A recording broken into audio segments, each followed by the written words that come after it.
الحمد لله رب العالمين والصلاة والسلام على أشرف المرسلين سيدنا محمد وعلى آله وأصحابه أجمعين أما بعد. Mes chers frères, mes chers sœurs, assalamu alaikum wa rahmatullahi ta'ala wa barakatuh. Allah subhanahu wa ta'ala dit dans le Saint-Coran, voici un livre béni que nous avons fait descendre vers toi, c'est-à-dire vers toi Mohammed, oh Mohammed sallallahu alayhi wa sallam, afin qu'il médite sur ces versets et que les doués d'intelligence réfléchissent.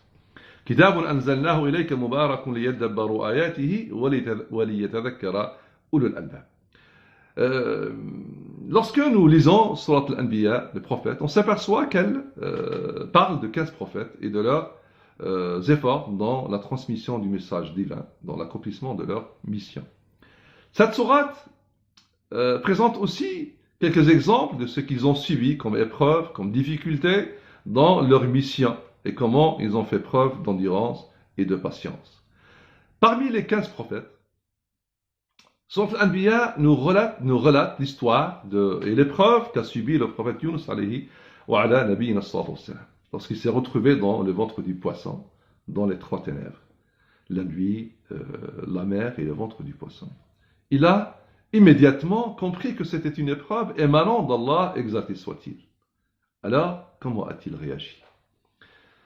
Toutes les portes furent fermées devant lui. Il ne lui restait qu'une seule porte. L'unique porte, celle qui ne s'ouvre jamais. Et je dis bien, celle qui ne s'ouvre jamais. Pourquoi? Parce qu'elle est constamment ouverte. En effet, on ne peut pas ouvrir une porte qui est déjà ouverte. Quelle miséricorde. Subhanallah. Il s'est dirigé vers celui qui entend et voit toutes choses. Celui qui voit dans la nuit noire, sur la pierre noire, une fourmi noire, comme il dit le proverbe arabe. توجه إلى الذي يرى ويسمع دبيب النملة السوداء فوق الصخرة الصماء في الليلة الظلماء. Il s'est orienté vers Allah par ses paroles. لا إله إلا أنت سبحانك إني كنت من الظالمين. Pas de divinité à part toi, pureté à toi, j'ai été vraiment du nombre des injustes. Il a donc sollicité Allah par tout d'abord son unicité et sa pureté, et ensuite par l'aveu de son péché, accompagné du regret et de négligence.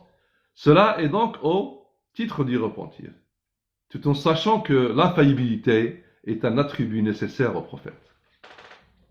Oui, il a sollicité Allah subhanahu wa ta'ala tout en étant convaincu de l'exaucement de ses invocations, malgré la gravité, malgré la difficulté de cette épreuve. Le prophète Yunus alayhi salam a placé toute sa confiance en Allah, exalté soit-il. Allah subhanahu wa ta'ala n'a-t-il pas dit? Et quiconque place sa confiance en Allah, il lui suffit. Allah lui suffit. وَمَن يَتَوَكَّلْ عَلَى اللَّهِ فَهُوَ حَسْبُهُ. Donc, suite à ces paroles avec lesquelles il s'est dirigé, s'est adressé Allah subhanahu wa ta'ala, Allah lui a accordé une issue favorable, lui a accordé une ouverture, un soulagement, Allah l'a délivré. Et on trouve cela dans le verset suivant.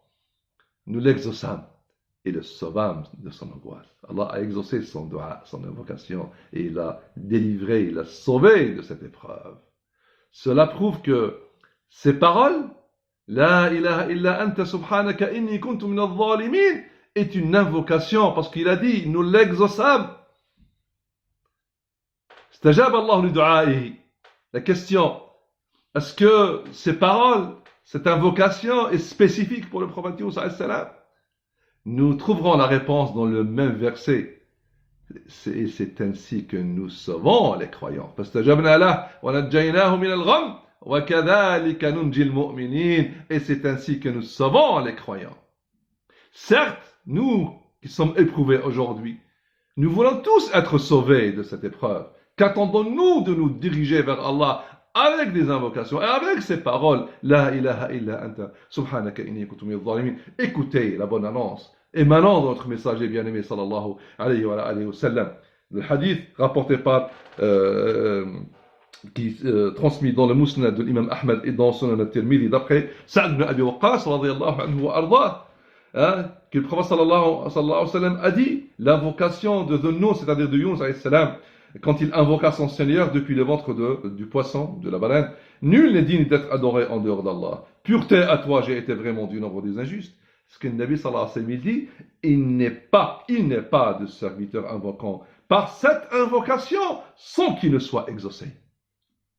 Allah subhanahu wa ta'ala exauce nos invocations lorsqu'on s'adresse à Allah avec ces paroles. La ilaha illa anta subhanaka inni kuntu min al-zalimin. نسأل الله سبحانه وتعالى أن يشفي مرضانا ويرحم موتانا. Pour nos frères et sœurs qui sont éprouvés aujourd'hui, qui sont malades, nous invoquons Allah, nous les implorons Allah subhanahu wa ta'ala qu'il leur accorde tous une bonne santé, qu'Allah les guérisse tous, subhanahu wa ta'ala, et qu'Allah accorde une issue favorable à tous nos frères et sœurs qui sont éprouvés aujourd'hui. فاللهم اشف مرضانا وارحم موتانا يا رب العالمين. اللهم اشف مرضانا اللهم ارحم موتانا وارفع عنا هذا الوباء وارفع عنا هذا البلاء يا رب العالمين. اللهم نسألك أن تردنا إلى مساجدك إلى بيوتك يا رب العالمين سالمين غانمين مستور عيوب مغفور الذنوب تائبين إليك يا رب العالمين. فاللهم صل وسلم وبارك على سيدنا محمد وعلى آله وأصحابه أجمعين والحمد لله رب العالمين.